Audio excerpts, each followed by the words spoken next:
So this week, first of all, I wanted to say how much Hungarian I remember after learning Duolingo. I continued for about 5 weeks, and since I started in around mid-January, would have been like before March when I stopped. And it's mid-August now. Actually, before I started Duolingo, I found this video where it was like a lady just sort of like repeating words in Hungarian and then translating them into English. And I tried to take notes of that. I still have this piece of paper with my notes. I have them in Hungarian, in sort of phonetic script that I came up with, like the Germans trying to break through here, and the translation into English. Like I use some like German letters for the phonetic schreibe. Fuck. um, yeah, the phonetic like my little phonetic system included some German letters just because they were the same in Hungarian. And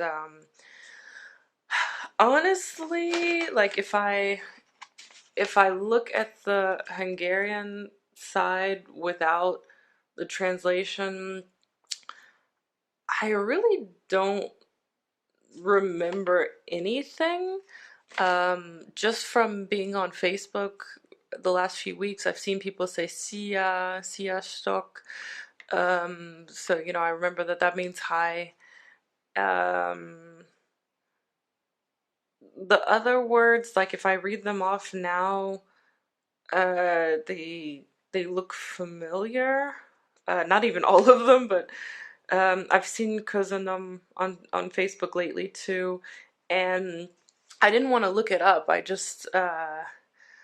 sort of I saw it a few times, and then finally I was like, I think it means thank you, but like I wasn't, I wanted to see if it would come to me if I didn't look it up.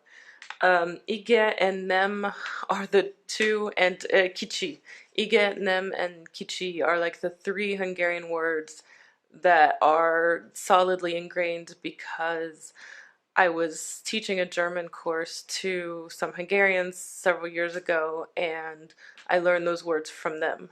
But the stuff that I learned on YouTube or Duolingo, I definitely don't remember at all. Um, so basically, I'm starting from scratch. I've got those three words.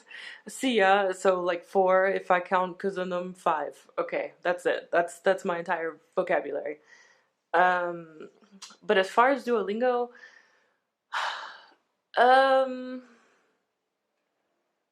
yeah, I think it works okay if you um I don't know. I just it's not my kind of thing. Like I don't do well studying on my own at all because I really cannot just sit still and force myself to focus. I need to be in a real world environment where I'm using the language. And doing this, even I started with 20 minutes a day, and then I changed it to five because I couldn't keep up, and then even five was just really really difficult because of my health problems, and my sleep schedule is constantly changing. It's sort of like gets pushed back a couple hours every few days, so it's like my sleep schedule is like a moon cycle. Like it's at some point in the month I'm waking up at pretty much every time of day and going to sleep at pretty much every time of day, and it's not constant at all. So it was difficult because Duolingo had sort of like a 24-hour clock, and you had to do it by the time that day ended, but it wasn't really counting like 24 hours from the last time you completed a lesson.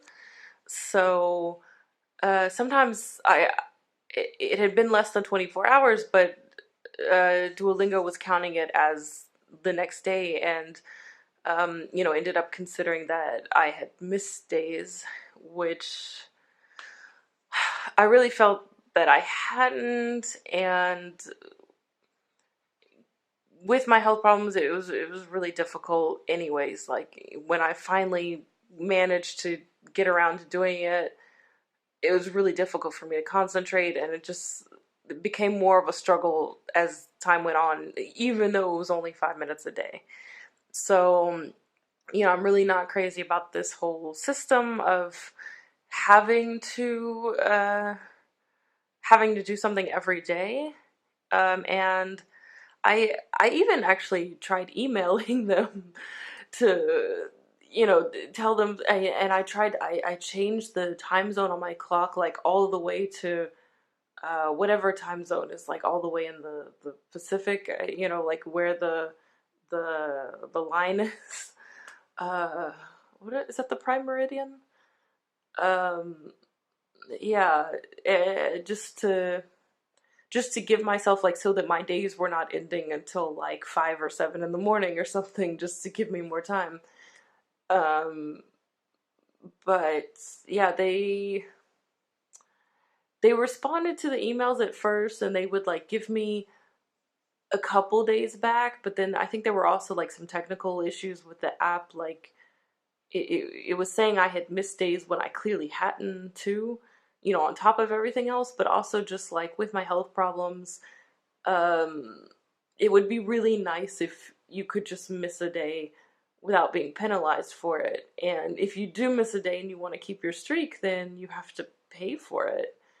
Or like it was using my points to have a free streak, and then it would use the streak automatically even when I didn't want to, and even when I hadn't actually missed a day.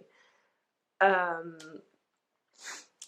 so yeah, not so crazy about that. But I also tried using it with my grandmother, and she has moderate dementia. She knows some French because her parents spoke Creole, and they didn't really pass it on to her. And I think she kind of learned a bit in school, but I think she mostly knows it from like hearing her parents speaking around her. And because of the dementia, it was funny, trying to get her to concentrate, because I would say something like chat, and she's like, if I say va la merde, do you know what that means? And just like rattling off these cuss words, and kind of no filter. But um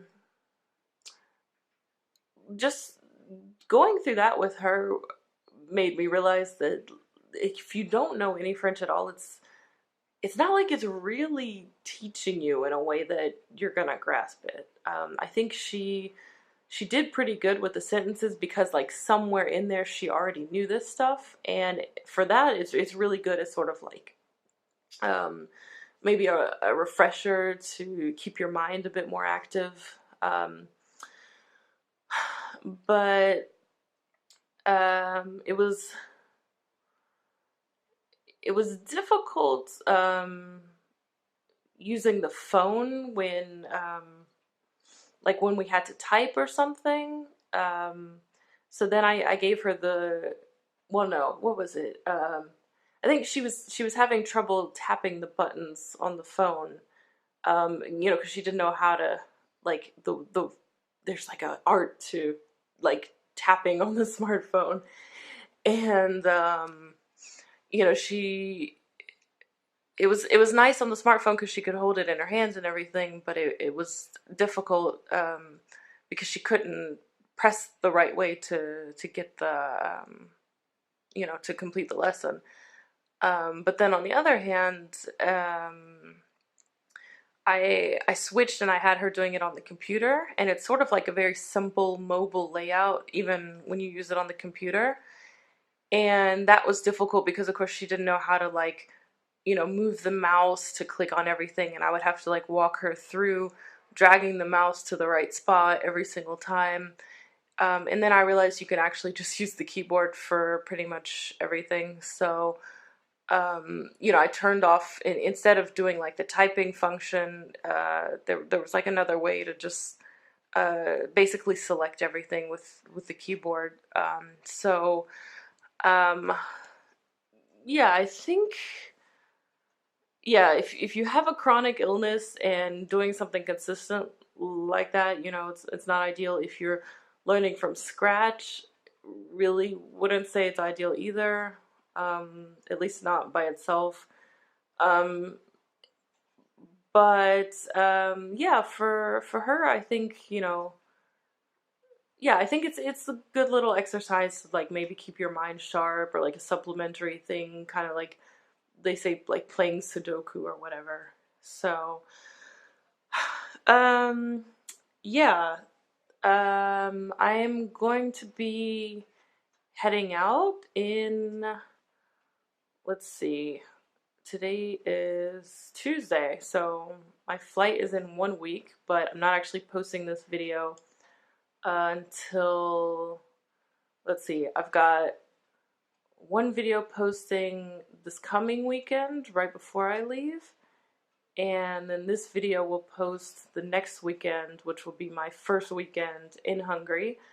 But of course, I'm going to, uh, you know, be keeping track of my arrival and everything, and I will definitely share that with you guys. It'll just be a slight delay, because I want to make sure that I have time to, edit and upload, you know, in the midst of dealing with health restrictions and traveling and post exertional malaise and getting acclimated and all of that stuff. So yeah, if you see anything on Facebook, don't worry, it'll it'll be catching up on here, and yeah, stay tuned.